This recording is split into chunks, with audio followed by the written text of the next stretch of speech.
Boa noite a todos, sejam todos bem-vindos para refletir uma leitura de convite de Sheila. Ou melhor, críticas. O trabalho é a melhor resposta. Agressões. A humildade é o melhor escudo. Ofensas. O perdão é o melhor remédio.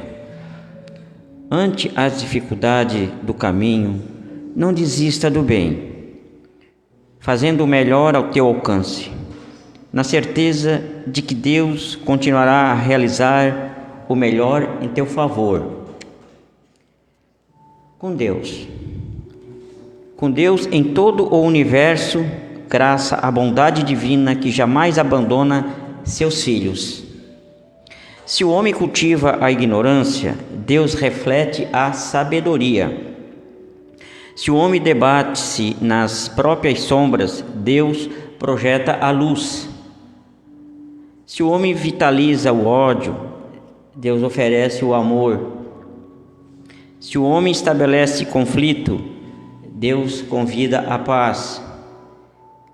Em todos os lances da vida, coloca-te sob o amparo divino, cultivando a prece e agindo no bem.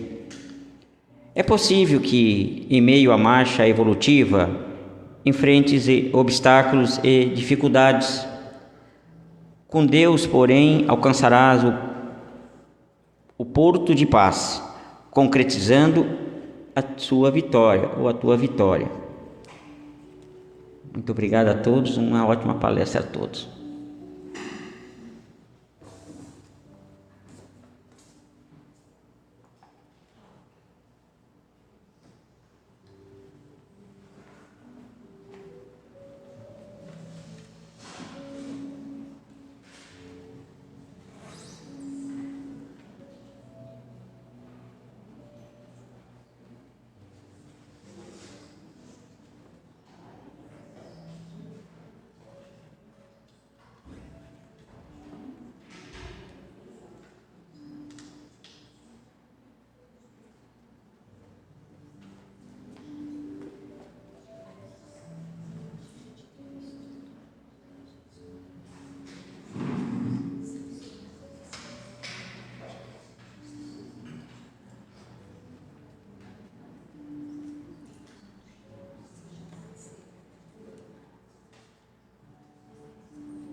Boa noite a todos, sejam todos bem-vindos. Estamos dando início a mais um encontro fraterno na Casa Espírita.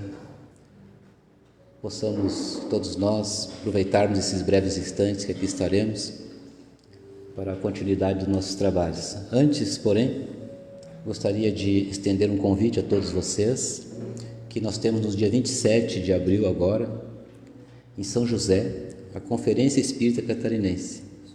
Todos estão convidados, é preciso fazer a inscrição no site, ainda está aberto, meu Deus? Fazer a inscrição no site. A gente está indo com o ônibus também, mas não tem mais lugar. Tem? Quem quiser. Tem lugar. Quantos?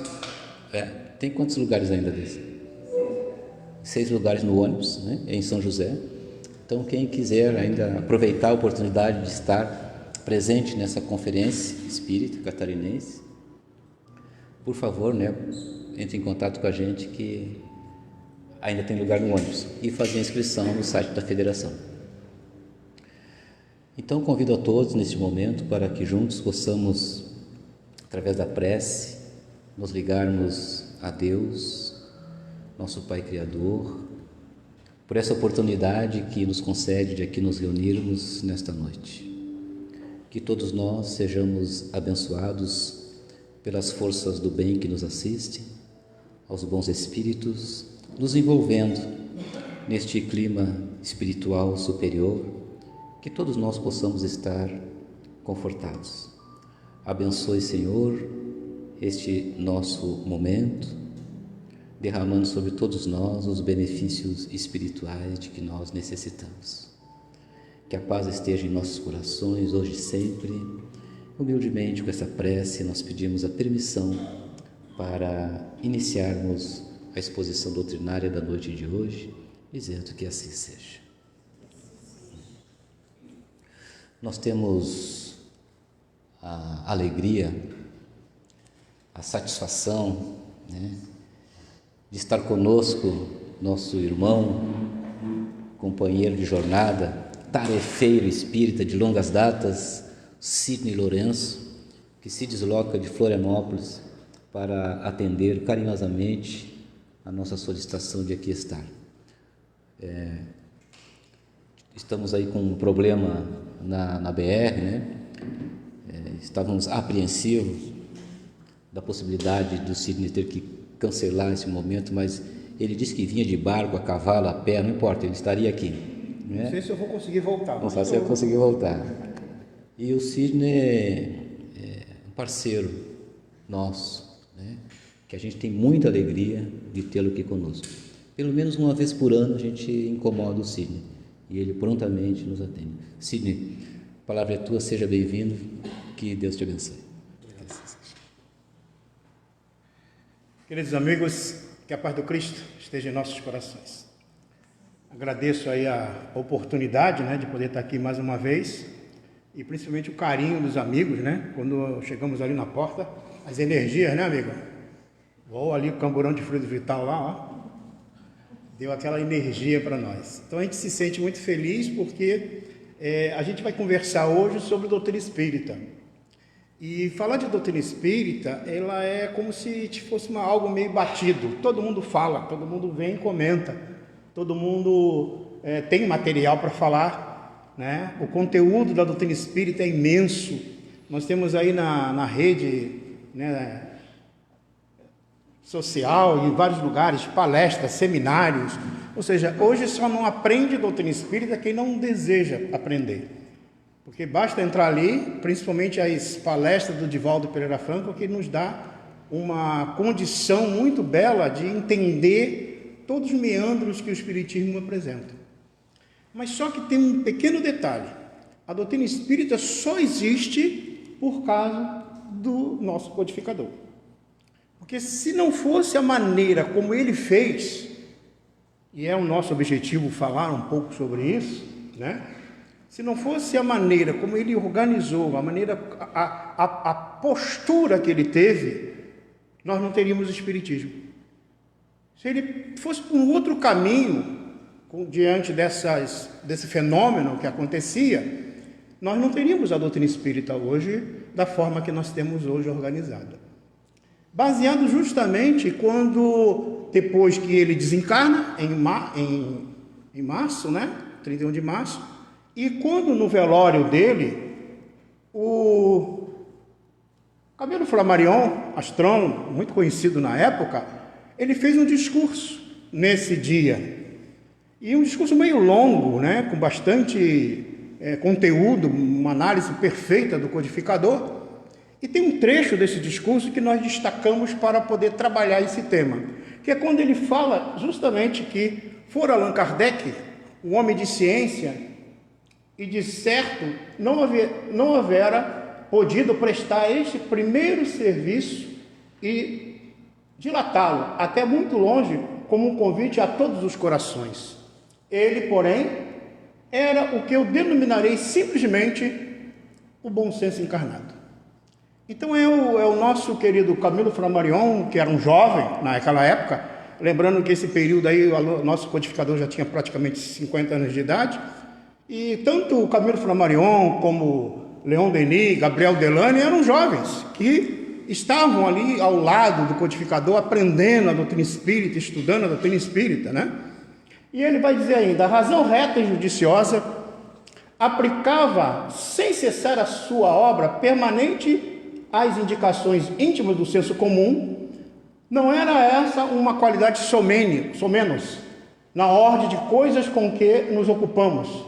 Era, ao contrário, pode-se afirmá-lo, a primeira e todas as mais preciosa, sem a qual a obra não teria podido tornar-se popular, nem lançar pelo mundo suas raízes imensas. O ponto de partida era aplicar-lhe a razão firme no simples bom senso e examiná-las segundo os princípios do método positivo. Então veja que ele faz aí um arrazoado bem interessante, falando da postura, como é que ele era o codificador, como ele conheceu. E é justamente isso. Nós vamos trabalhar essa questão do bom senso. Por que Allan Kardec, o professor Hipólito Leão Delisarte Rivaio, realmente era um espírito com bom senso? Como é que ele usou esse bom senso para construir a doutrina espírita? Porque hoje, se nós temos esse edifício, esse arcabouço doutrinário do espiritismo, que foi divulgado, ampliado por várias pessoas, e até hoje são divulgados, é porque esse início foi uma base. Então nós vamos trabalhar 10 itens desse início. Eu acredito que eu consigo trabalhar isso até meia-noite hoje, já que eu não tenho que ir embora mesmo, E aí a gente vai poder passar para vocês essa ideia, esse pensamento. Nós nos baseamos nessa palestra, inclusive existe várias palestras dessa no YouTube, de vários companheiros falando sobre esse mesmo tema, e nós utilizamos também um pouco do material do Jorge Hatter, que ele inclusive vai estar fazendo seminário, nós vamos estar fazendo seminário lá em Florianópolis agora, no mês de maio, E ele então fez esse trabalho, eu achei muito interessante e aproveitei o conteúdo que ele apresentou. Então, o primeiro item desse bom senso dele é a lógica das mesas girantes. Porque quando surge o momento das mesas girantes, vamos nos reportar a época, meados do século XIX, Anton von Mesmer tinha introduzido o magnetismo na Europa. Então, de uma forma geral, todo mundo conhecia o jeito que o magnetismo cuidava, de materializar árvores, lâminas e tudo mais. E era interessante que em todos os saraus, em todas as festas que tinham na França, praticamente, naquela época, as pessoas se reuniam em volta da mesa e a mesa dançava. A mesa ia para um lado e a mesa ia para o outro. Naquela época ninguém tinha medo dessa mesa, Todo mundo via a mesa como algo de diversão, brincava com isso. Então era muito interessante porque era algo meio natural. Tinha momentos que a mesa nem saía do lugar. Tinha situações que ela não mexia, mas ninguém levou importância a isso. Mas tinha momentos que ela subia e lá de cima caía, quebrava. Ou seja, era uma diversão para todas as pessoas praticamente naquela época. O professor Rivaio, ele depois já formado ali em Yverdon, na Suíça, como um pedagogo muito conhecido na França, ele também já conhecia o magnetismo, ele conhecia o fenômeno também. E uma certa feita, um amigo dele, que também magnetizador, Dr. Fortier, chegou a ele e disse: professor, olha só que interessante, a mesa não só dança, a mesa responde perguntas sobre filosofia, sobre ciência, sobre psicologia. Ele parou. Veja, nesse momento, o nosso codificador podia ter duas posturas. A primeira podia ser o seguinte: a mesa mexe, por exemplo. O pessoal que estava na outra sala ali, quem é que estava ali na outra sala, no estudo? Ali tinha uma mesa que estava girando, não sei se vocês sabem. Alguém quer ver a mesa depois? Não, já tem gente que não quer. Mas veja, imagine se eu tivesse uma mesa ali respondendo pergunta, que você pudesse perguntar tudo, se vai casar, se não vai casar, aquelas coisas todas, O que aconteceria? Ninguém ia ficar aqui na palestra, todo mundo ia para lá. Para quê? Por causa do fenômeno. O fenômeno chama atenção. Então ele podia, no primeiro momento, falar assim: opa, a mesa está mexendo, está respondendo, aí vou lá ver esse negócio, porque isso é muito curioso. Ele podia ter tomado essa postura, mas não tomou. Ele podia ter tomado a outra postura. As mesas girando, isso é coisa para criança, isso é para recreação, não quero saber. Mas olha só o que aconteceu com ele. Ele, quando ouviu dizer que a mesa respondia pergunta, ele parou: peraí, a mesa não tem cérebro, a mesa não tem um sistema nervoso, a mesa não é inteligente. Como é que uma mesa pode responder pergunta? Eu acho que deve ter alguma coisa por trás disso.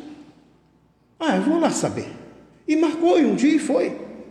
E viu o fenômeno acontecendo, porque foi estabelecido à época as pancadas. Uma mesa pequena levantava um dos pés e batia, e uma pancada, a letra A, duas pancadas, a letra B, e assim sucessivamente as letras do alfabeto.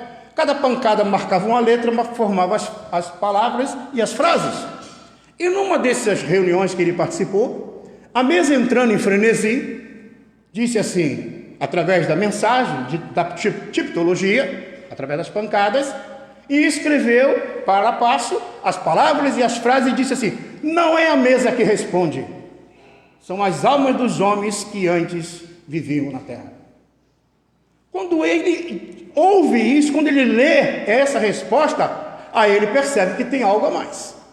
A mesa era apenas um apêndice. Então vejam que ele utiliza inicialmente o método de pestalozziano, que é partir do conhecido para o desconhecido, que era partir do simples para o complexo, que é partir do fácil para o difícil, que é partir a temperança do raciocínio, ou seja, ele tem todos os cuidados. Vamos partir de um princípio. Se a mesa não tem cérebro, se ela não tem sistema nervoso, se ela não é inteligente, então por que ela responde pergunta? Ah, por causa dos espíritos. Mas o que é isso? Alma dos homens? Veja que nós estamos no meados do século XIX, a influência, principalmente da educação judaico-cristã, negava, principalmente a educação trazida pela igreja, negava essa ideia da comunicação dos espíritos, a não ser que fosse no seio da própria igreja, os santos, de uma forma geral. Então vejam que o meado do século é um século assim. Mas ele tinha uma formação meio diferente e ele percebe. E então ele vai passar a estudar. Então a lógica, esse primeiro momento dele, é uma lógica de ver que tem algo mais naquele fenômeno. Então esse bom senso fez que ele pesquisasse, fosse a analisar. E aí nós temos o segundo momento, que é o método. Quando ele descobriu que essas comunicações ocorriam em diversas situações, e aí começaram a vir comunicação de outros lugares, começou a vir comunicação de outros países, porque ele escrevia e falava no mais ou menos 5 ou 6 idiomas, e começaram a vir, dizendo que tinham recebido comunicações também. Lembrando só que em 1848, em Hadesville, nos Estados Unidos, aconteceu o fenômeno das irmãs Fox, aonde numa casa eles eram metodistas, e aí tinha uma batida dentro da casa e a pequena Kate já perguntava: e o seu pé rachado? Você está me ouvindo? De 2 pancadas. E ela dava 2 pancadas. Foi aquele fenômeno de conversar com os espíritos lá em Hadesville, nos Estados Unidos, que quando foi para a Europa, foi como se fosse uma epidemia, uma doença. E todo mundo comentava aquilo ser doença, falar com algo que não se via. Mas ao mesmo tempo, tinha um fenômeno magnético, que era utilizado para movimentar os objetos. Então ele vai criar um método. Esse método, gente, é que aí nós vamos verificar que ele não se preocupa tanto com o fenômeno em si. Ele começa a perceber que existe algo além daquele fenômeno. Porque se ele fosse se prender somente ao fenômeno, querer provar o fenômeno, querer identificar o fenômeno, nós estaríamos até hoje tentando fazer isso e não teríamos a doutrina espírita organizada. Por quê? Porque o fenômeno a gente tem hoje, amanhã desaparece. O interesse vem, daqui a pouco desaparece. Porque isso é normal no ser humano. Pode notar, se aparecer agora amanhã um médium de cura, todo mundo vai, faz fila.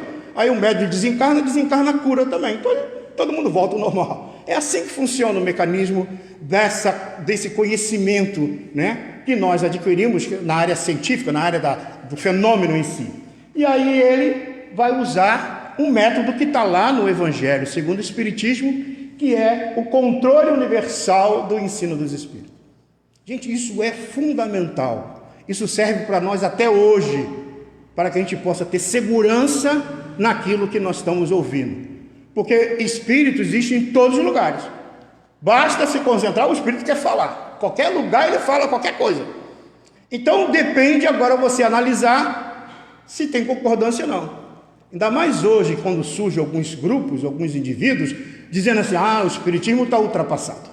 O livro dos espíritos precisa ser reescrito, precisa melhorar, precisa trazer novas informações. Aí ele vai dizer o seguinte: o controle universal do ensino dos espíritos, que está lá no Evangelho segundo o Espiritismo, na introdução, ele vai dizer: a revelação espírita, se a doutrina espírita fosse a concepção puramente humana, não ofereceria senão as luzes daquele que houvesse concebido. É o que acontece com a ciência hoje. Um cientista descobre algo, acaba ganhando um prêmio, Por quê? Porque ele descobriu a cura disso, aquilo, o fenômeno disso, aquilo outro, né? A descoberta de uma penicilina, ou seja o que for. Então a ciência tem essa característica. Aí ele diz ali, se a doutrina espírita fosse concepção apenas humana, esse indivíduo seria reconhecido. Ah, foi ele que descobriu, mas não foi. Então, ele vai ver, se os espíritos, se houvesse se revelado, se os espíritos que a revelaram houvessem manifestado a um só homem, nada lhe garantiria a origem. Então, da mesma forma que poderia ser um único indivíduo, agora imagine um único espírito falar aquilo. Pode estar enganado o espírito. Ele pode não estar com conhecimento total de todas as coisas. Não tem uma segurança. Ainda mais quando a gente pega alguma mensagem, né? Hoje, nas reuniões mediúnicas, é necessário que a gente verifique. É necessário que a gente analise. Ah, porque o médium recebeu a comunicação. Muitas vezes tem um médium que está iniciando a doutrina espírita, recebe uma comunicação, já quer. Não vou guardar porque eu vou fazer um livro, né? Vou publicar um livro, né? Divaldo Pereira Franco diz que ele, durante mais de 10 anos, ele psicografou várias mensagens, e um belo dia, Joana virou para ele e falou assim, meu irmão, pega tudo e joga fora. Ele falou, meu irmão, vou jogar fora o quê? Tudo isso, você estava apenas em treinamento. E às vezes a gente recebe uma espírito em vários lugares. Ele mandava, por exemplo, uma pergunta para que evocasse um espírito chamado Fenelon, por exemplo, na Alemanha. Mandava outro na Inglaterra, mandava mensagem para vários médios e pedia para que eles evocassem a ideia principal da resposta, para verificar a identidade daquele espírito. Às vezes ele mandava uma pergunta aleatória para vários espíritos, e aí verificava se realmente aquela resposta tinha algo. Imagine o trabalho, vamos voltar àquela época, gente. Naquela época não tinha luz elétrica, não. Era lampião, era lá ainda óleo de baleia, se eu não me engano, né? Que era a luminosidade, era fogareiro. E um detalhe, não tinha Word, copia e cola, não, tá? Nem essa tal de inteligência artificial que bota ali e responde, não, que era. E detalhe, era tudo na pena que ele escrevia. E ficava altas horas da noite analisando, verificando. Um belo dia, um amigo dele chegou para ele e falou assim, professor, nós recebemos esse monte de comunicação aqui, de diversos lugares, e a gente não consegue nem reunir, organizar isso aqui. Olha, talvez o senhor consiga, e entregou tudo para ele. Então, tu imagina o trabalho que ele tinha para organizar tudo aquilo. E ele fazia esse trabalho, analisava, com toda a qualidade, né, intelectiva que ele tinha, ele analisava as questões. A força do Espiritismo reside na universalidade do ensino dos Espíritos. Então, se queres saber se tem algo novo para ser lançado na humanidade, verifica a universalidade. Uma ideia, quando é para ser implantada na humanidade, ela surge em vários lugares. Não vai surgir em um único lugar. Imagine, não, só o pessoal de Tubarão descobriu agora como é que vai ser o negócio daqui para frente, para a humanidade. Não. Vai surgir aqui na Alemanha, na China, em vários lugares.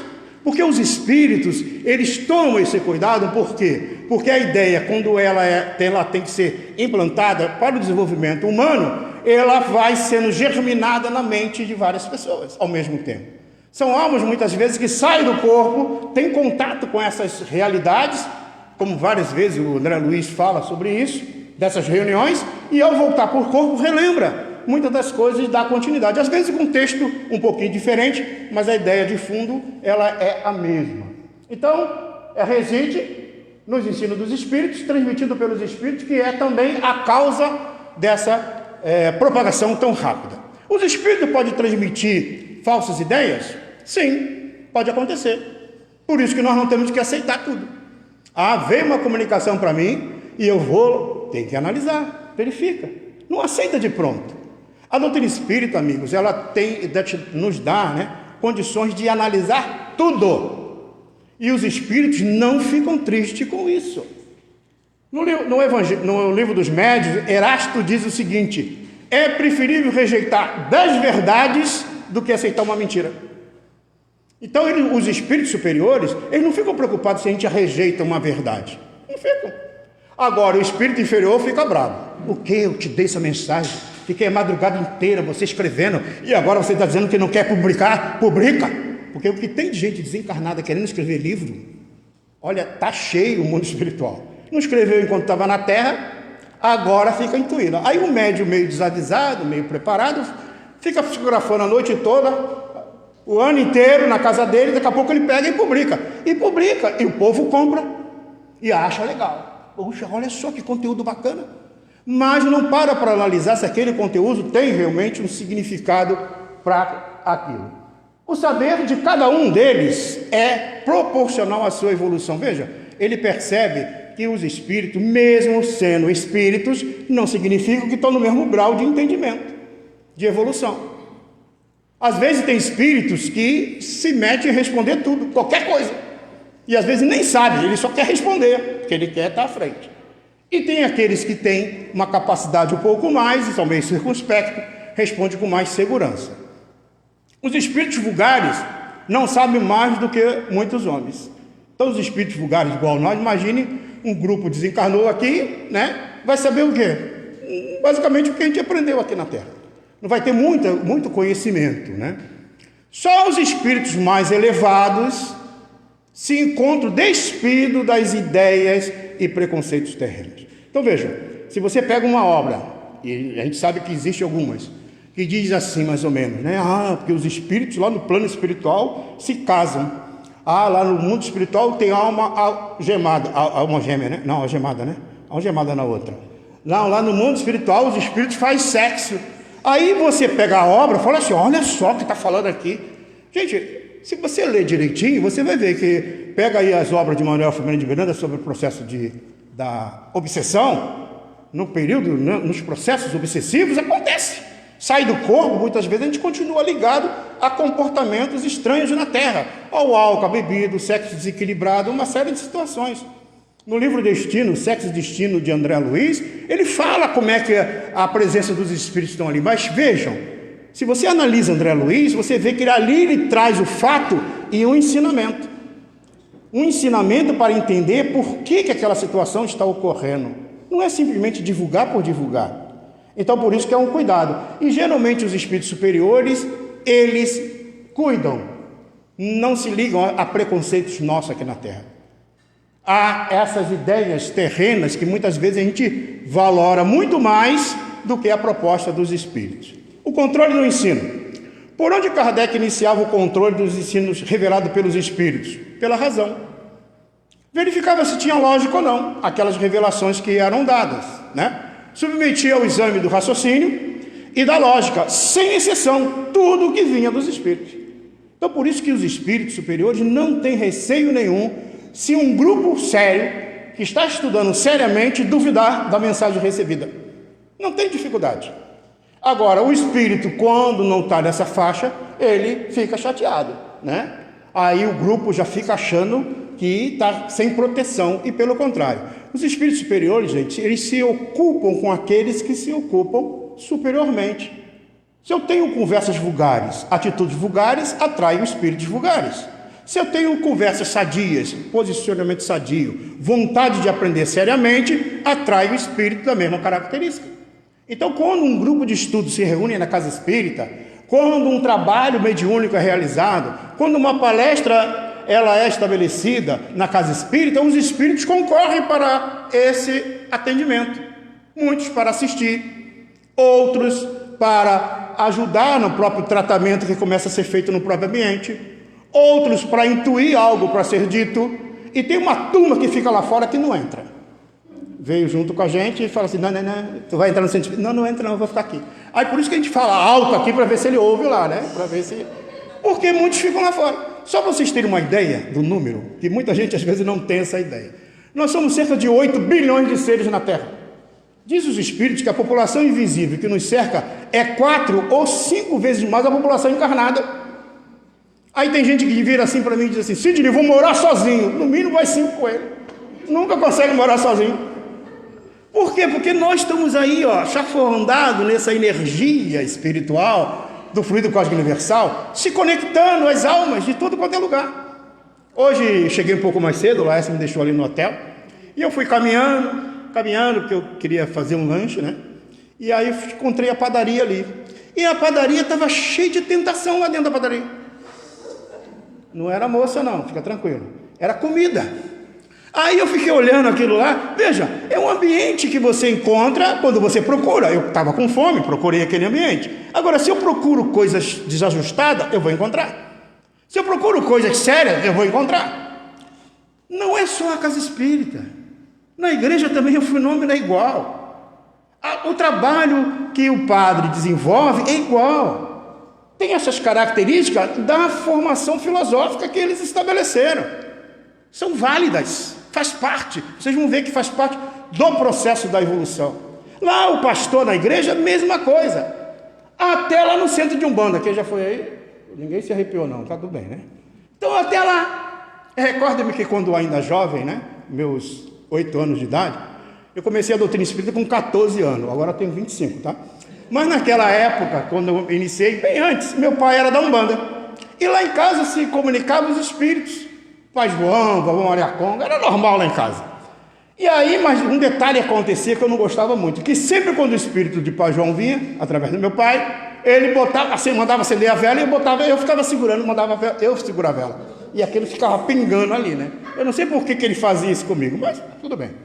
Mas era interessante que quando o Pai João vinha, porque tinha alguém que chegou lá no portão de casa, que não estava bem, e uma outra irmã que eu tinha, que hoje a mediunidade dela está equilibrada, mas na época, pela sensibilidade mediúnica dela, que é um tipo de mediunidade sensitiva, ela captava e começava a passar mal dentro de casa.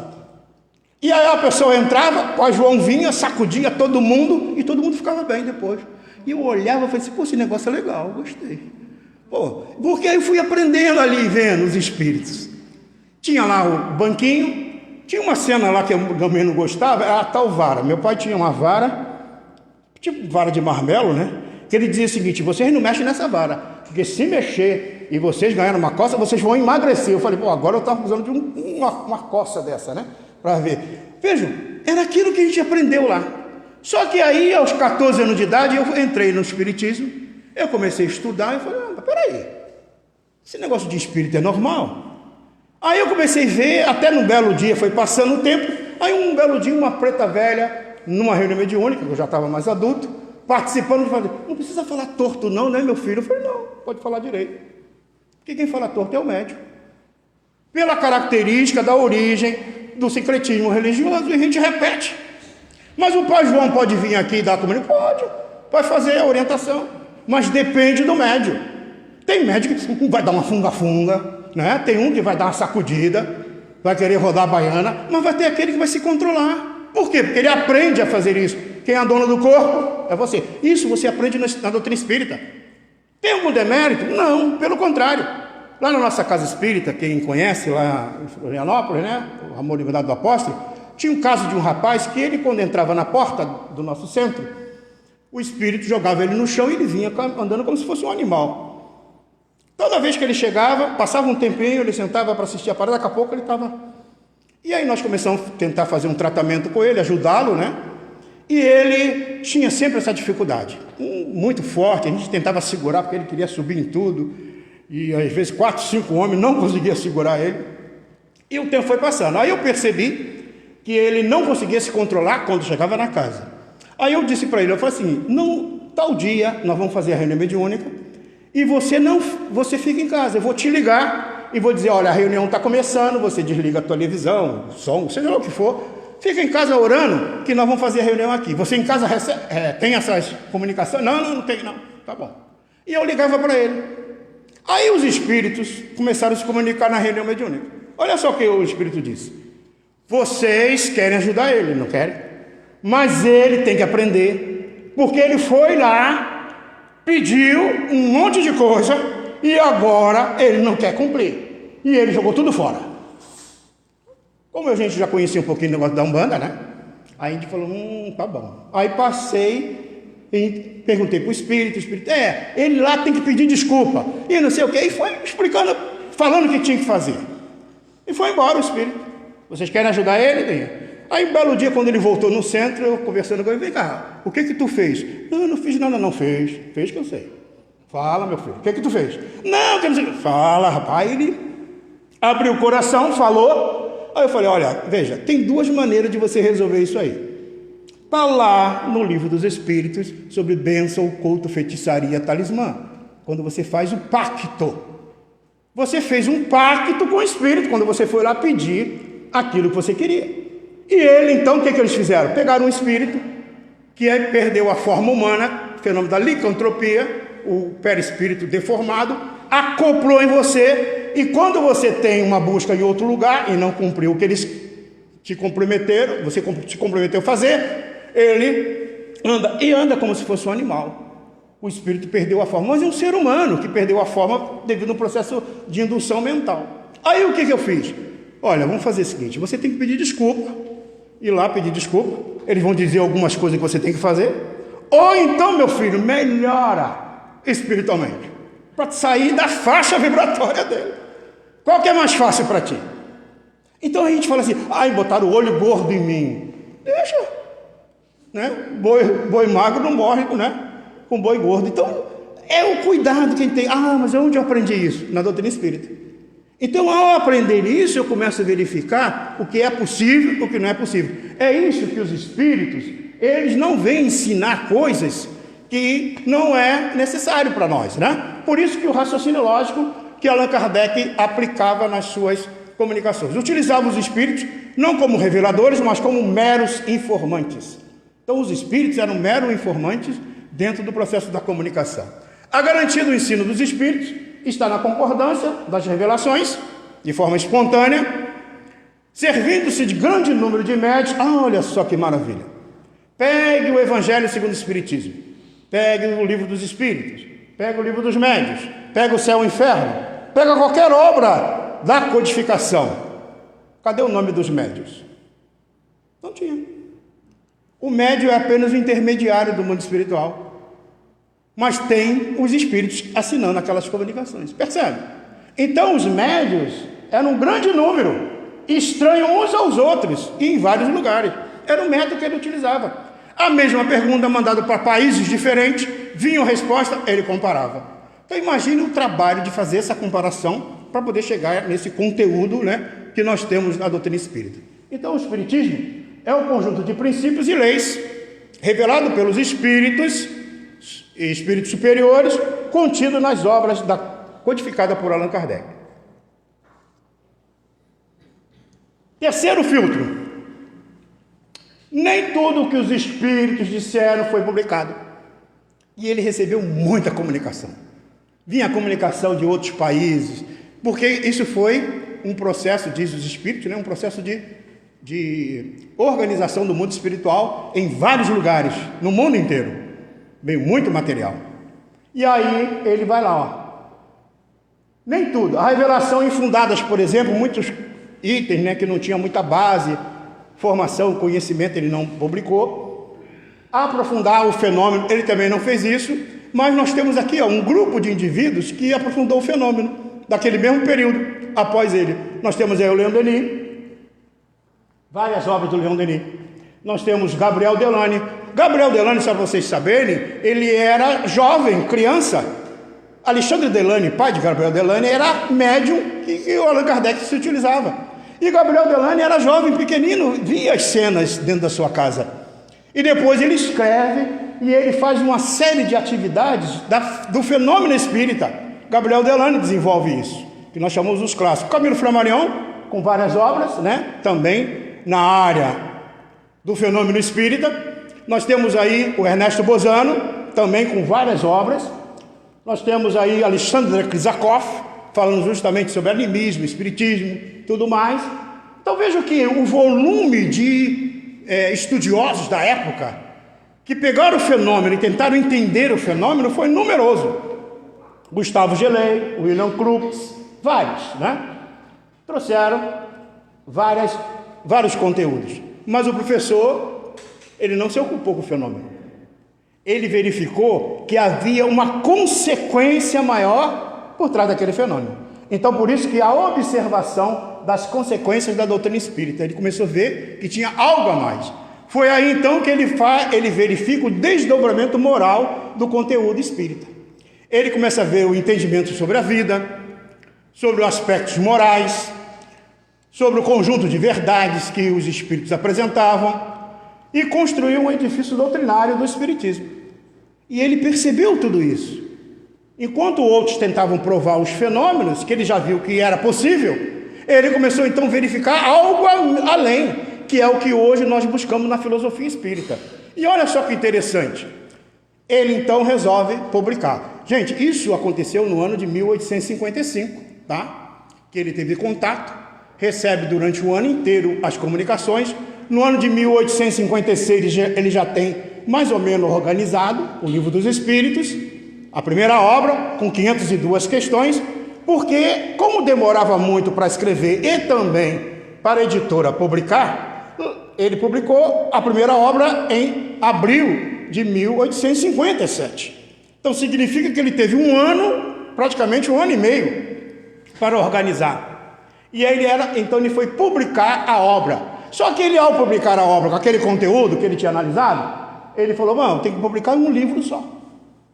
Tem que ser num único livro, para poder ter a ideia desse conteúdo.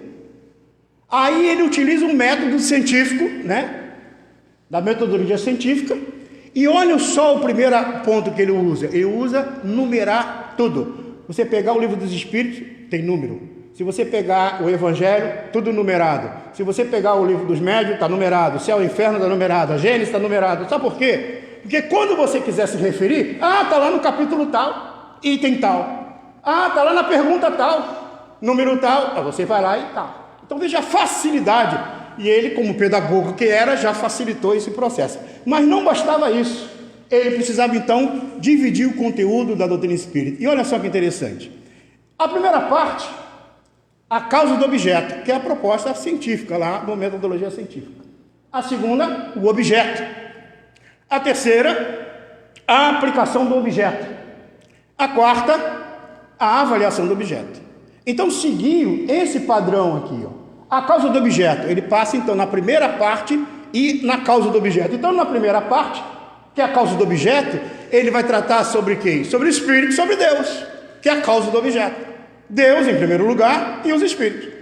Aí ele vai falar das causas primárias, que é a primeira parte do Livro dos Espíritos, onde ele vai tratar sobre Deus, sobre o Espírito, sobre a matéria, sobre a criação, os seres vivos.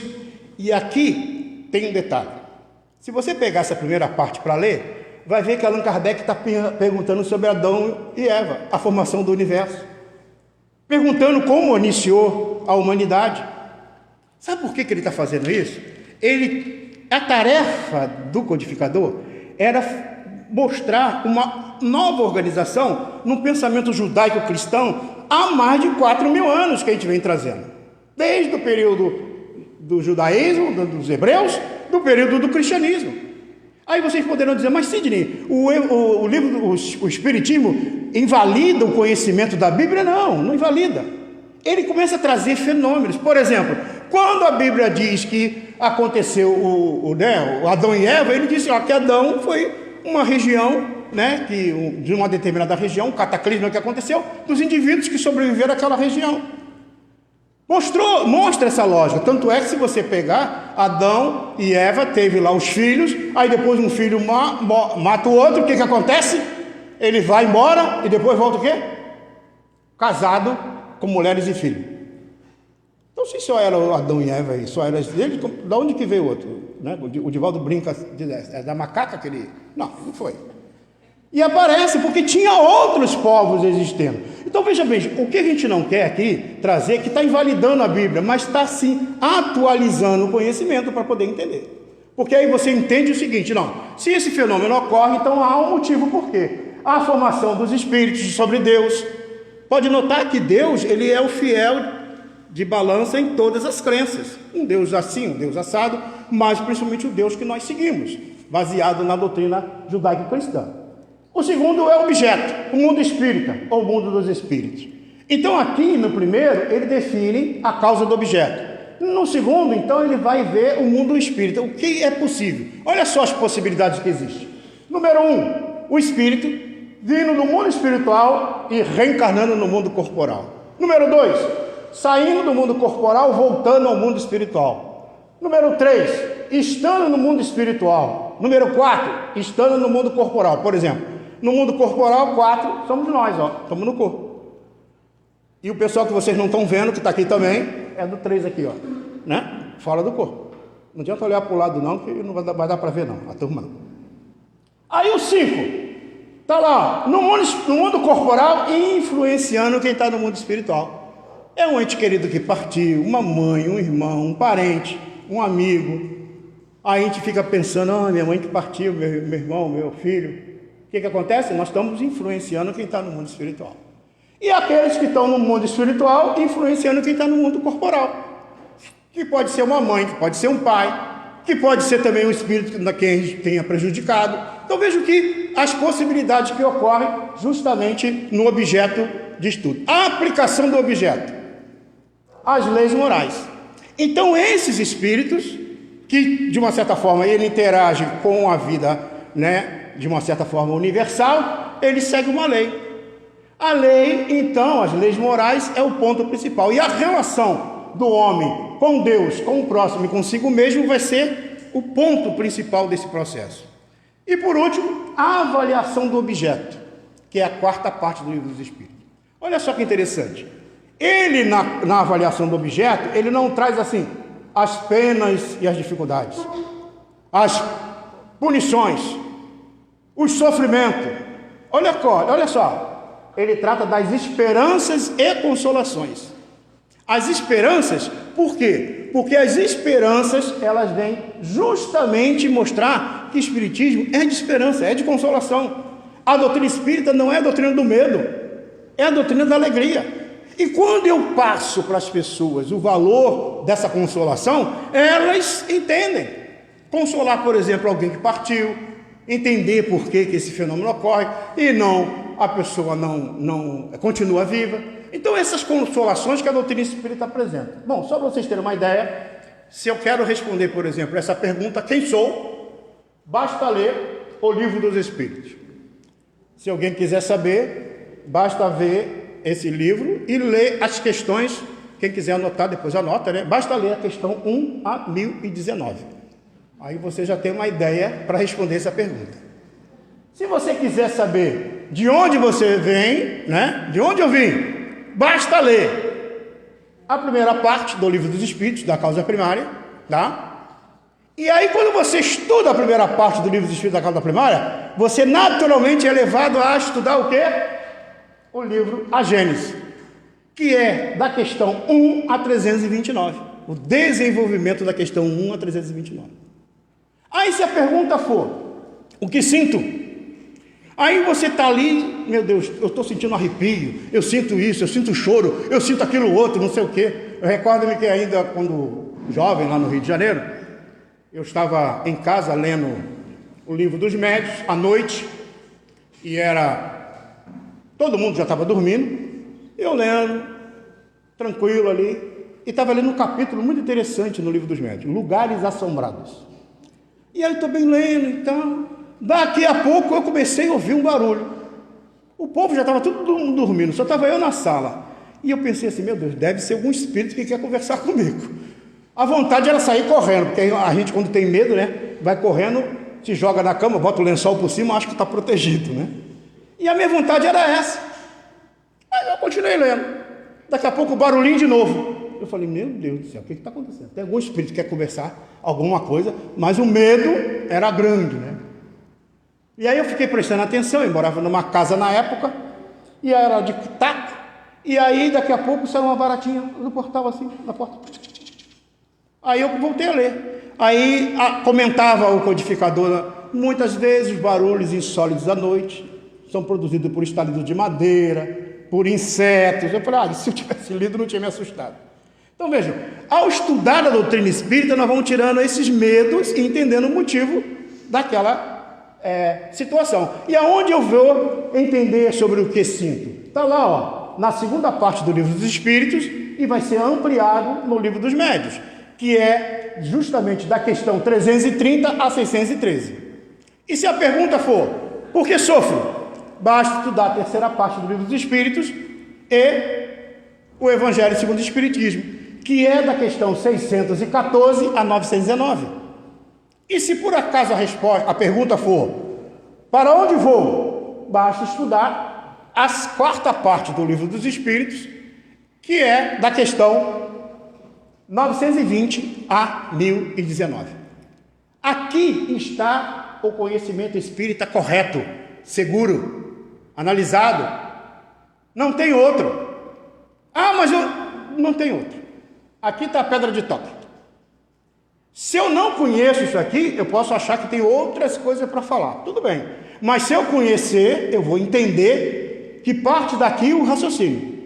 Tanto é que todos esses que publicaram essas obras que eu mostrei ali antes, eles seguiram o mesmo ritmo. Embora mostrando basicamente o fenômeno, mas mostrava as consequências baseado no que o codificador. Gente, isso aqui foi feito praticamente em 12 anos do trabalho do codificador, ao publicar todas as obras. E o Evangelho esse ano, né, está fazendo aí 160 anos, né? Utilização do pseudônimo. Aí veio o momento da publicação. Outra atitude dele muito coerente, quando ele foi publicar a obra. Ele falou, então vou publicar a obra, que foi a primeira edição do Livro dos Espíritos.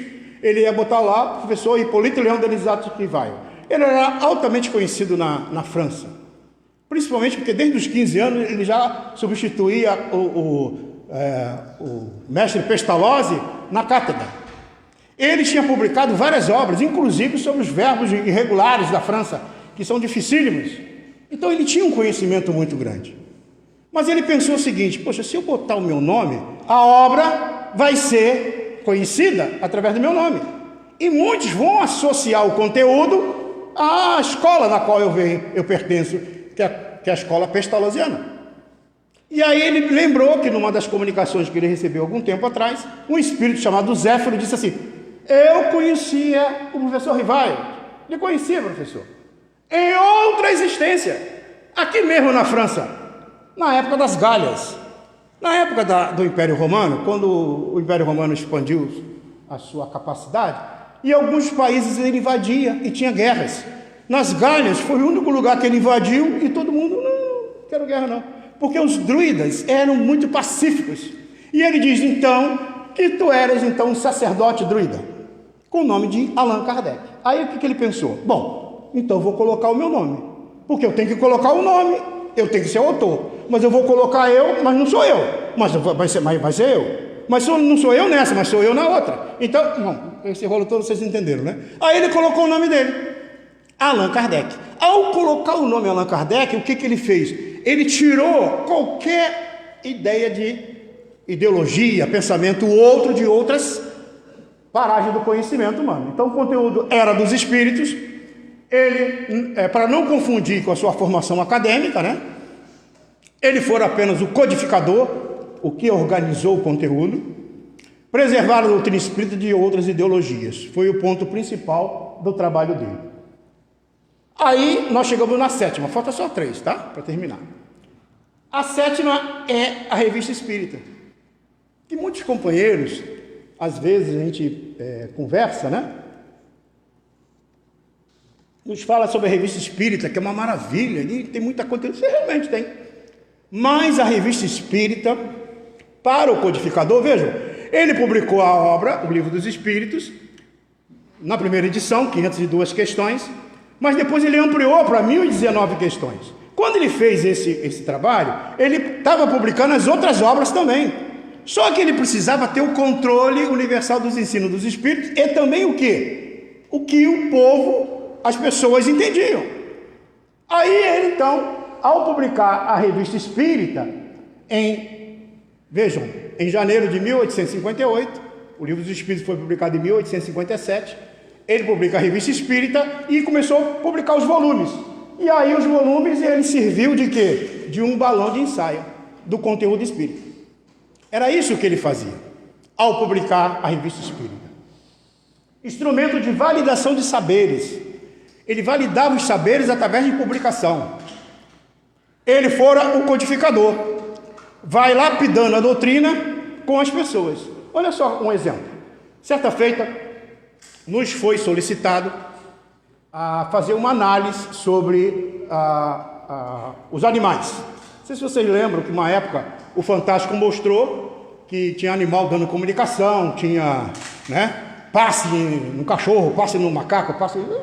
Era cachorro e gato, né? Só eles dois que se deram bem, né?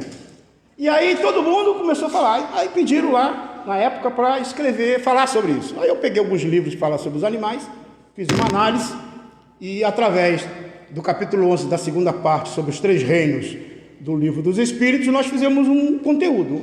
Inclusive, esse conteúdo depois, ele passou a ser um livro que eu publiquei pela Amazon. Hoje eu tenho um livro publicado pela Amazon, um dos livros, né? Sobre os animais. Mas olha só que interessante.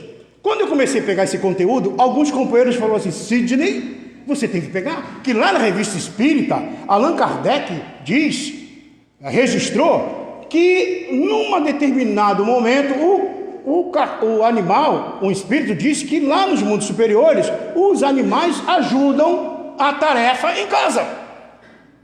Aí eu falei: que interessante. Imagina um cachorro lavando louça, né? Limpando a casa. Tem alguns cachorros agora que estão fazendo um monte de coisa, né? Aí eu falei: então tá, peguei. Aí fui lá na Revista Espírita, peguei a mensagem. Aí eu li. Só que era a mensagem só do Espírito. Aí depois eu fui verificar que no outro volume tinha uma outra mensagem do mesmo Espírito, dando continuidade no que ele falou. Aí eu vi que no terceiro volume tinha a mesma mensagem, a continuidade. Aí eu vi no quarto, era a continuidade. Era só a mensagem do Espírito. Não tinha comentário do codificador. Aí lá na quinta também era só a mensagem. Lá na sexta e na sétima, aí tem a visão do codificador. Olha só que interessante. Ele publicava tudo e via a resposta das pessoas. O que um pensa, o que não pensa. Ele ia avaliando. E ele, depois de um certo tempo, ele fazia o comentário dele. Aí quando ele publica o Livro dos Médiuns, tem um capítulo lá que fala sobre evocação dos animais. Aí ele analisa uma das questões em relação à evocação dos animais, e ele pergunta lá, o médium, né, amigo dele, manda um recado: professor, me aconteceu um fato. Eu tinha um casalzinho de petacil, que a mãezinha deles morreram, e o casalzinho estava lá no ninho e sumiu. Aí o que eu fiz, professor? Eu evoquei, fiz a reunião em casa, e evoquei a mãe do Pintacil. E ela veio. Piu, piu, piu, piu. Meus filhinhos não morreram, não foi o gato que comeu, está lá no meio do mato. E eu fui lá, estava lá os passarinhos, professor. Que maravilha! Aí o Allan Kardec pega, analisa e diz assim: evocai as pedras, e as pedras responderão. Significa dizer o seguinte, gente: os espíritos estão aí a borbotões. Se você disser que teu gatinho morreu e está dando comunicação, vai vir um espírito e vai dizer: não, eu sou o gatinho, vamos, por que não? Aí eu não estudo a doutrina espírita, o que eu faço? Acredito. Então a Revista Espírita é um balão, né? Como diz ali, ó, é um balão de ensaio.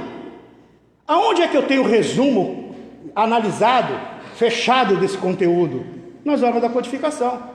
Eu posso pegar a revista assim? Pegue, não tem problema, mas cuida, porque muitas coisas que estão ali, ele não levou a cabo e não concluiu, até porque não tinha validade aqueles fatos ali. Mas serviu de muita coisa. Por exemplo, tinha alguns companheiros que escreviam assim: ele com o tempo, né, pegou uma cesta, colocou na ponta um lápis, de um lado da cesta, os médios colocavam a mão na cesta e a cesta começava a escrever.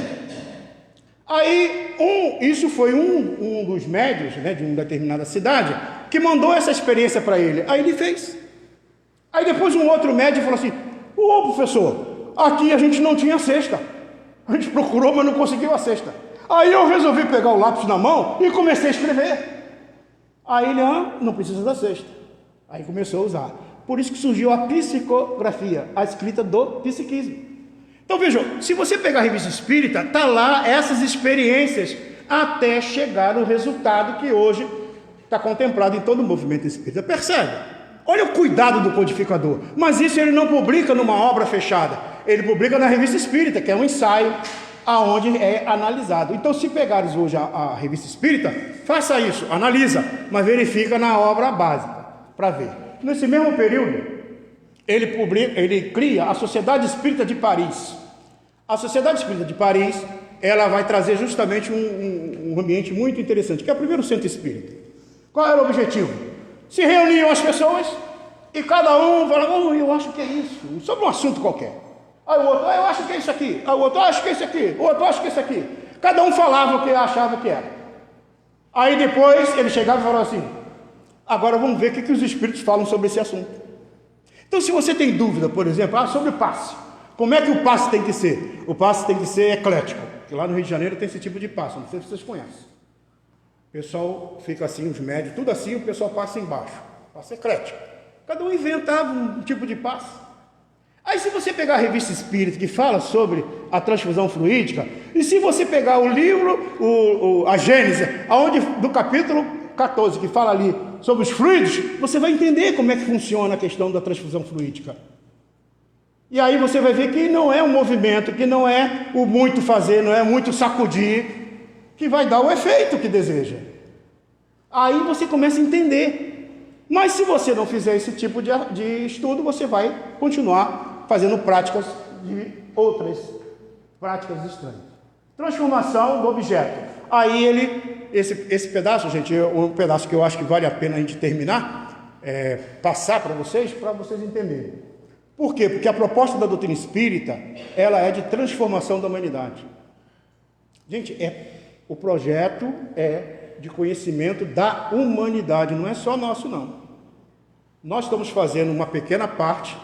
O Brasil, só para vocês terem uma ideia, quando Ismael, que é o nosso mentor espiritual do Brasil, ele recebeu do Cristo, a incumbência de preparar a terra do cruzeiro para receber almas de vários países, e depois o Cristo falou, e traga para cá o Espiritismo. Aí o Ismael foi falar com quem? Com São Luís, que é o mentor espiritual da França. Aí chegou lá para São Luís e disse, São Luís, o nosso Senhor disse que o Espiritismo vai. Aí o São Luís, meu Deus, não faz isso. Veja, olha só o que tinha acontecido na França. A noite de São Bartolomeu, o pessoal que estava aí, lembra? Em 1574 lá, a morte dos protestantes, né? Aí tem a Revolução Francesa, lembra? O pessoal da Revolução Francesa, lembra? Tinha guilhotina em cada esquina. Gente, essa massa de almas que desencarnaram, elas estavam na psicosfera. Por isso que quando tem guerras, assassinatos, muita coisa, esses almas ficam na psicosfera da sociedade, influenciando outros indivíduos a cometerem atos, a ampliar essa maldade, esse desequilíbrio. E essas almas estavam na psicosfera da França. Eram muitas almas. Peguem a história e leiam sobre a queda da Bastilha, até que o rei foi decapitado. Aí você vai ver o que aconteceu naquele período. O Robespierre, Danton, aquela turma toda lá. Até depois, cada um foi guilhotinado depois. Estava tudo na psicosfera. E aí o São Luís falou, mas olha só, olha essa turma aí que está tudo revoltado um com o outro aí. Como é que essa turma vai sair daí? Não, o Senhor disse que tem que ir para lá. Então tá bom, Ismael. Então já que você vai permitir, que isso aconteça, que o Senhor deseja que isso aconteça, então faz o seguinte, dá uma ajudinha para mim. Não dá para levar alguns desses franceses para reencarnar no Brasil, não? 2 milhões de franceses reencarnaram no Brasil, que estava na psicosfera da França. Deu para entender porque a turma está aqui meio, um achando o outro aqui? Lá na nossa casa, então, tem vários lá, que a gente olha para o outro, tu lá na outra vida, tu me cortou meu pescoço, tá? Fica lembrando, né? Gente, isso é real. Os espíritos precisam sair de um local para vir para cá. Sabe como é que aqueles meninos bombas, crianças bombas, que estão com esse pensamento de matar a própria vida para chegar no reino lá que eles acham que vão encontrar? Eles têm que desencarnar, reencarnar numa outra estrutura social, com uma outra formação religiosa, para ir mudando o psiquismo. É assim que a humanidade vai evoluir. Por isso que a proposta espírita é para entender esse meandro. Não é porque todo mundo seja espírita, não. A casa espírita não tem preferência só espírita, pode ser católico, espírita, budista, pode ter. O estudo é para todo mundo. Mas como é que isso vai ser mudado? Olha só o que os espíritos dizem, que está lá no livro dos espíritos. Ele fala sobre a lei divina em 10 partes. Tem alguma semelhança com os 10 mandamentos? Com certeza tem. Aí ele vai falar, abrange todas as leis das circunstâncias da vida. A lei de justiça, de amor e caridade é a mais importante, visto que resume todas as outras. Então nós temos ali a lei de adoração, a lei do trabalho, a lei de reprodução, a lei de conservação, a lei de destruição, a lei de sociedade, a lei de progresso, a lei de igualdade, a lei de liberdade, a lei de justiça, amor e caridade. Se eu quero entender, Sidney, por que está acontecendo isso na sociedade? Pega a lei de sociedade para estudar. Por que está acontecendo desastre, enchente e tudo mais? Pega a lei de destruição. Por que está acontecendo essa situação aqui na reprodução, que agora estão querendo aprovar o aborto e a doutrina espírita é contra? Por quê? A humanidade precisa vivenciar essa mudança comportamental para valorizar a vida, mas tem que vivenciar a situação para mudar. Vai ter um embate daqueles que pensam diferente daqueles outros. Isso é um processo, como aconteceu com os fenômenos das guerras, como está lá previsto na lei de destruição. Não é para acontecer, mas já que acontece, ela serve de um motivo para o crescimento.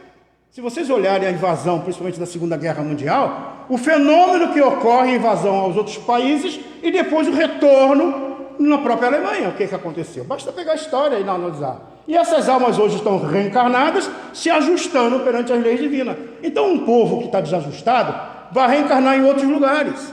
Como os fenícios lá do passado, reencarnaram na estrutura de Portugal, criando as grandes embarcações. Como os espartanos lá da Grécia Antiga reencarnaram na Grã-Bretanha. Como os atenienses reencarnaram na França. E aí nós começamos a entender o mecanismo, como funciona para a evolução da humanidade. E aí olha só o que os espíritos dizem. Da perfeição moral, que é o resumo das leis, aonde está o ponto principal. Aí o Allan Kardec evita as questões irritantes, que é aqueles pontos, né, que dá maior trabalho, que é justamente, ele só tinha o proposta sobre o amor, né, sobre a propagação do amor, que a doutrina espírita propõe, evitar os erros do cristianismo, evitar o personalismo e evitar assuntos de origem partidária. Então a proposta espírita não é para a gente discutir questão partidária dentro da casa espírita. Não pertence. Mas eu gosto do partido tal. Beleza, você como indivíduo está livre. Mas a doutrina espírita é neutra. Não tem um conteúdo da doutrina espírita que justifique isso ou aquele processo ideológico. Não existe. Se nós fizermos isso, eu que estou puxando para haver esse entendimento. Mas todos nós temos liberdade de seguir o que nós desejamos. Olha só o que ele diz aqui no capítulo 6 do Evangelho. Preste atenção só nessa mensagem, que cada vez que eu leio, eu fico mais vendo o alcance do Espiritismo. Que está lá, né, o autor, é o próprio Espírito de Verdade que está dizendo. Olha só a mensagem do Espírito de Verdade. Venho como outrora aos transviados filhos de Israel. Tem alguma coisa que está acontecendo hoje na nossa sociedade que está chamando nossa atenção tanto? Gente, como é que esse grupo de almas, que desde Abraão vem acreditando nesse processo e dividiram entre si, e surgiu ali Maomé no meio do caminho, ao Corão, que está levando agora a ideia, né, do islamismo, que está crescendo, cada um tem um ponto de vista, o cristianismo do jeito que chegou até nós aqui. Como é que essas almas vão entender? Elas precisam reencarnar e modificar. Muitas delas que estão aqui no Brasil, desses indivíduos que estão em guerra nos países deles, aqui eles não guerreiam. Aqui eles não ficam querendo matar um ou outro. Lá eles estão jogando bomba, querendo fazer isso, fazer aquilo. Que aquela terra é a terra. O dia que eles entenderem que a terra da promissão não é um local, mas sim o coração, é entender a proposta do Cristo, que Jesus veio para isso. E aí ele diz ali, os filhos de Israel, trazer-vos a verdade e dissipar as trevas. Espíritas, amai-vos, este é o primeiro mandamento. Instruí-vos, este é o segundo. E acrescenta o Espírito de Verdade. Os erros que tem no cristianismo são de origem humana. E ele diz mais: Jesus Cristo é o vencedor do mal. Sedes, pois, vencedores da impiedade. Olha a história das religiões ao longo do tempo. Quanta impiedade não aconteceu? Quantas pessoas morreram em nome da fé? As cruzadas, as inquisições, e vai por aí afora. Então, a proposta espírita, todos nós já participamos desses modelos. Não temos que tomar cuidado para a gente não reproduzir esses modelos, criar acepção entre pessoas. E olha o que ele diz mais. A instrução. Vem instruir e consolar os pobres deserdados. É a proposta do Espiritismo. Eu, o jardineiro divino, cultivo vossas almas no silêncio dos vossos pensamentos. Quarta instrução. Estou convosco e meu apóstolo vos instrui. Quinta instrução. Sou o grande médico das almas e venho trazer-vos o remédio que vos há de curar. Vejam, olha a proposta da doutrina espírita. Por isso que quando a gente para analisar um Chico, para analisar um Chico que esteve entre nós aqui, que a gente talvez nem parou para perceber que figura foi essa que esteve entre nós. Imagine o Chico lá, imagine você morando na tua casa. Quem mora em casa aí vai entender bem o que eu vou falar. E de repente tem umas 10 pessoas na frente da tua casa querendo falar com você. Aí passa um tempo depois, aquelas 10 pessoas vão embora e vem 30 depois. E quer falar contigo. Aí passa um tempo, daqui a pouco tem lá um ou 2 ônibus querendo falar contigo. Aí passa 5, 6 meses, daqui a pouco tem 10, 15 ônibus querendo falar contigo, querendo mensagem de você.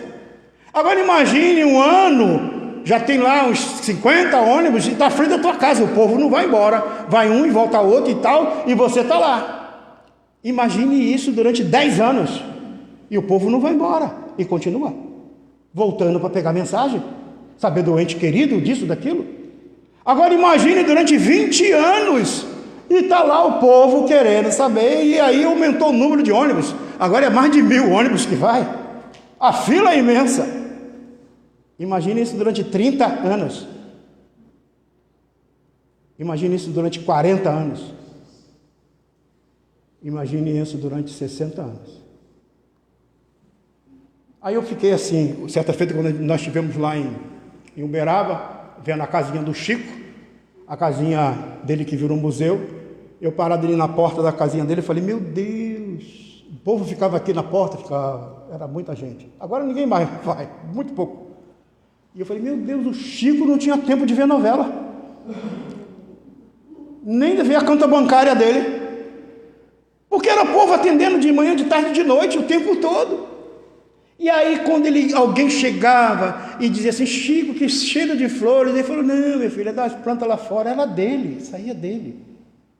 Aquele aroma que curava muitas pessoas e as pessoas nem percebiam.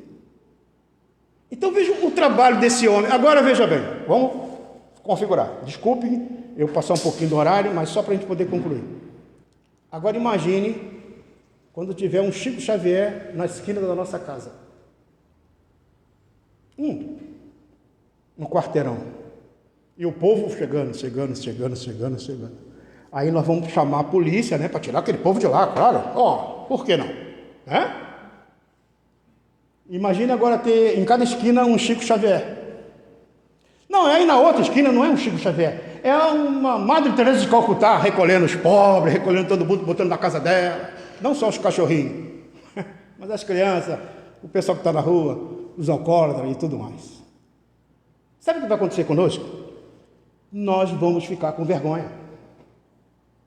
Porque a gente acha que está fazendo muita coisa, uma vez por semana. Eu vou lá no Centro da Paz. E aí depois ali fora, não, fala comigo não, agora eu não posso. Só na terça-feira que eu posso te ajudar. Vejam, gente, eu estou chamando a atenção aqui, não é fazendo crítica nenhuma a ninguém, mas é mostrar que a proposta do Cristo é essa. É um Chico Xavier, é uma Irmã Dulce, é Madre Teresa de Calcutá, é um Divaldo Pereira Franco, com 97 anos, continua lá. Fazendo a tarefa. Tem uma história que Divaldo conta da Irmã Dulce, que ele foi visitá-la, e encontrou a Irmã Dulce lá muito adoentada, sentada na cadeira, com a respiração muito ofegante, e ele vira para ela e diz, minha irmã, a senhora não devia estar deitada numa cama, não sentada assim, que a senhora tem dificuldade para respirar. E ela falou, meu irmão, tem dificuldade, vou fazer o seguinte, irmã, quando eu voltar na Mansão do Caminho, que é lá na Bahia mesmo, né, e eu vou mandar para a senhora uma cama hospitalar, para a senhora poder deitar e respirar.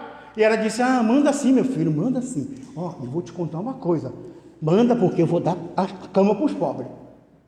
Aí o Divaldo, mas como é que a senhora faz? Não, o povo vem me visitar, Divaldo. Aí o pessoal me vê, aí eu pioro. Aí o povo me dá cama, e eu dou cama para os pobres.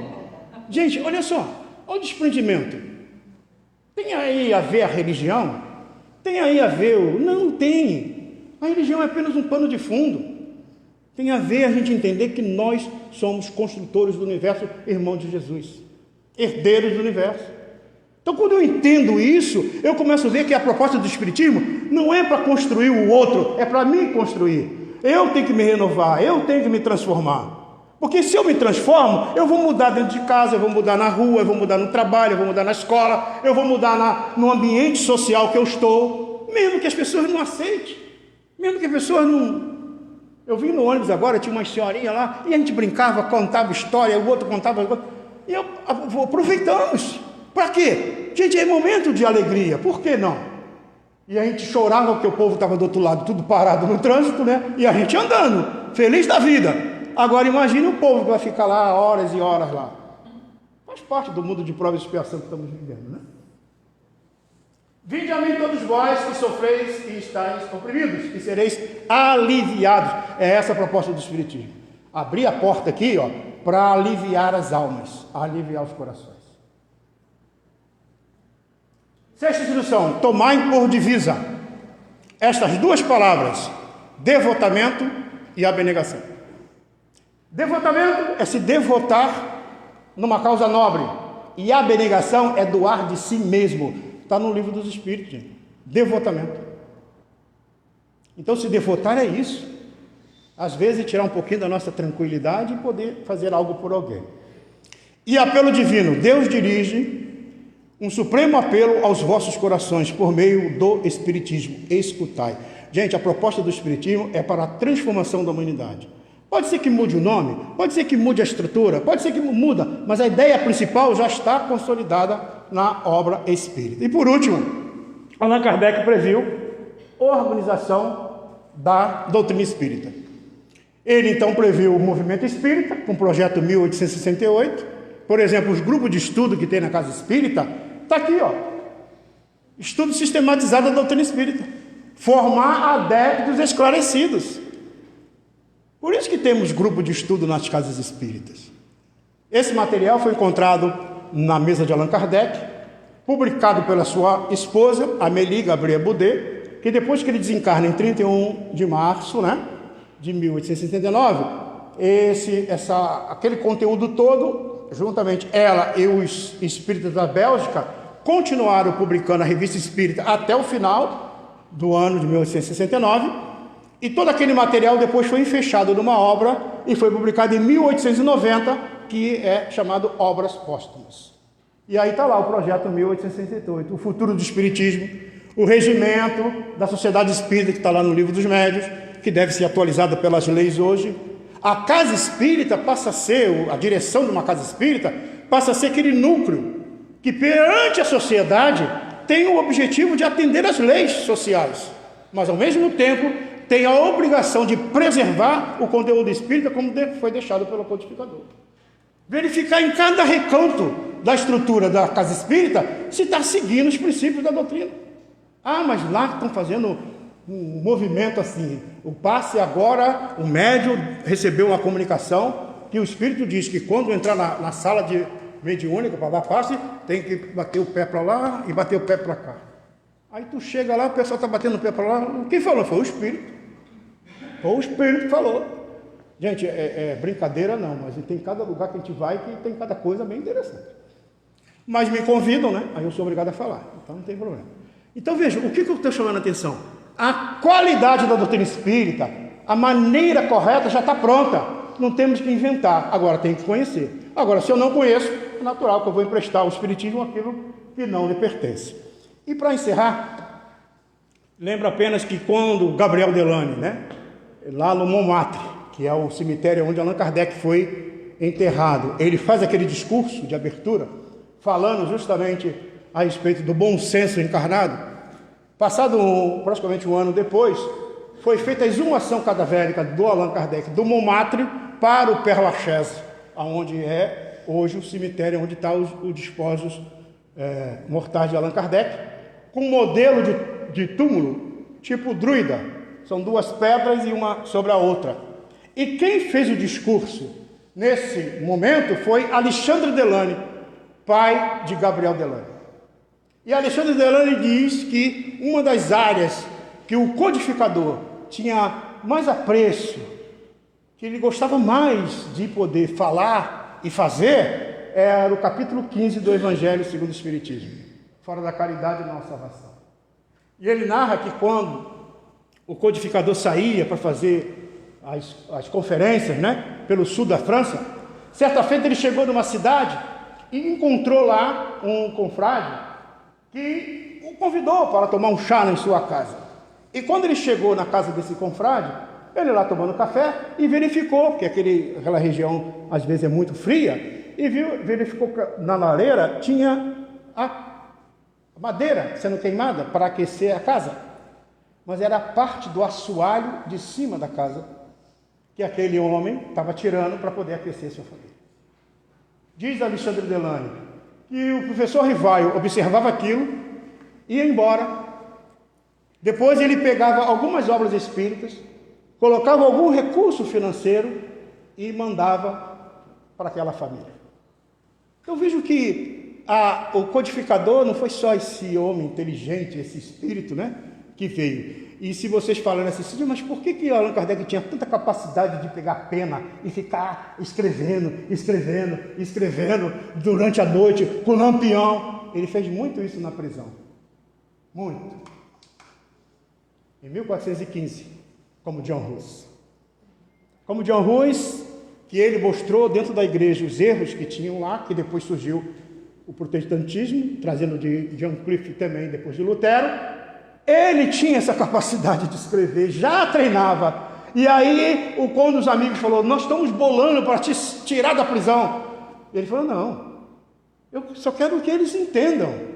Que o cara entenda. Ele mesmo pediu a análise dos sabe que não quiseram ouvi-lo.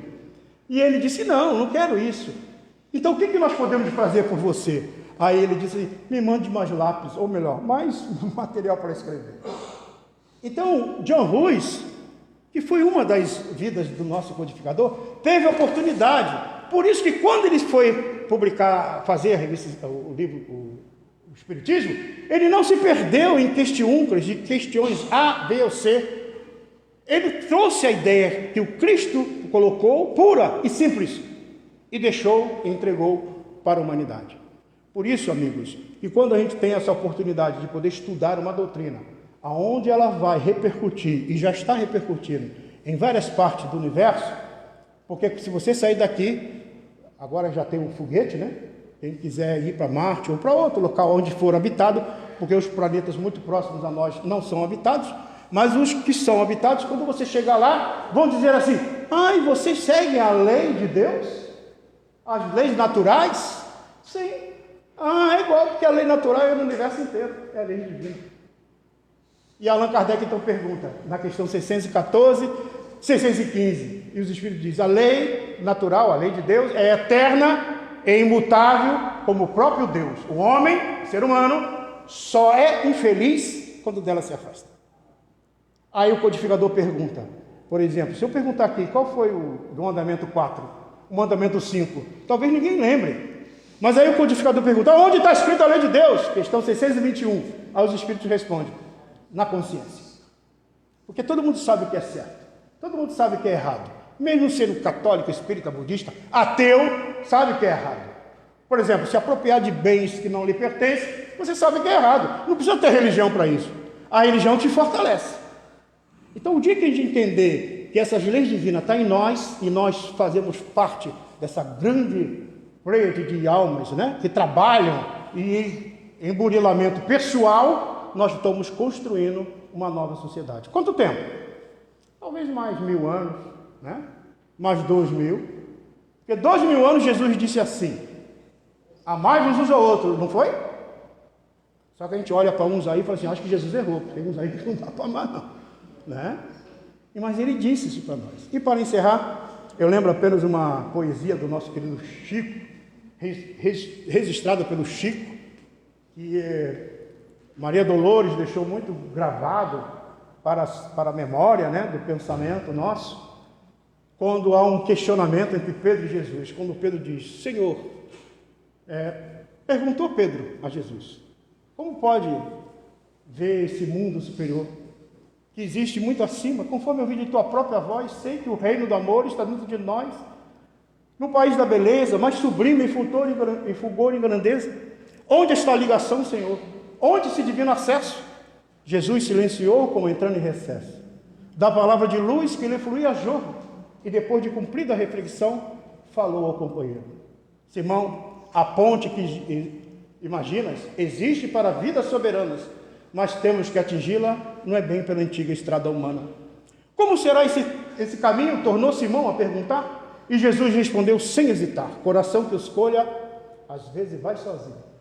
Reconhece-se não renúncia e dor, solidão e amargura, conquanto vive e pratica a lei do bem, sofre o assédio do mal e vergasta e procura reduzi-la à penúria e ao desfalecimento.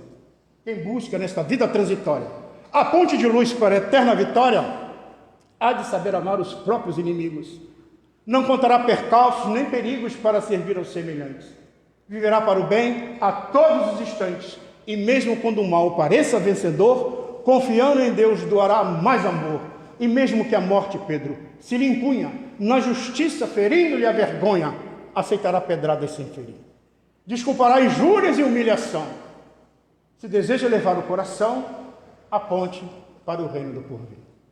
Alguns dias depois, o Cristo flagelado encontrava na cruz o impacto da morte, silencioso, sozinho e desprezado.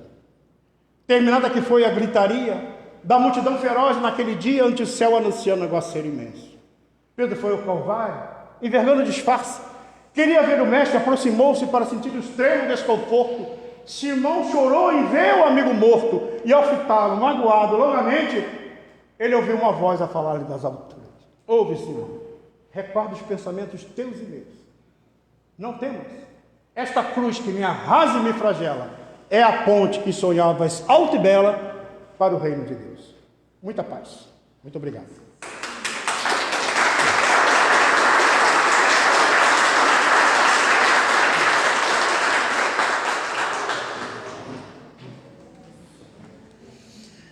Acreditamos que sairemos daqui muito alimentados. Nos proporcionou um passeio pelas bases da doutrina, enriquecendo os ensinos, os estudos que nós mesmos praticamos aqui na Casa Espírita. Nosso agradecimento, Sidney, pela tua presença aqui, por nos trazer de uma forma tão efusiva, né? Tão exclamante, o conteúdo tão importante da doutrina. E nós ficamos felizes porque é o Consolador prometido. Como diz o Mestre, o Espírito de Verdade, no seu capítulo 6, que, como jardineiro divino, cultiva as nossas almas no silêncio dos nossos pensamentos. É nesse sentido que, ligados à espiritualidade, pelas vibrações, pelo envolvimento espiritual que sentimos neste momento, que agradeçamos a Deus, nosso Pai, por este banquete espiritual. Hoje, especialmente, não teremos o passe na câmara de passe. Faremos o passe coletivo, o passe direto, para a qual convidamos a nossa irmã Mara, que conduza o passe coletivo. Que assim seja.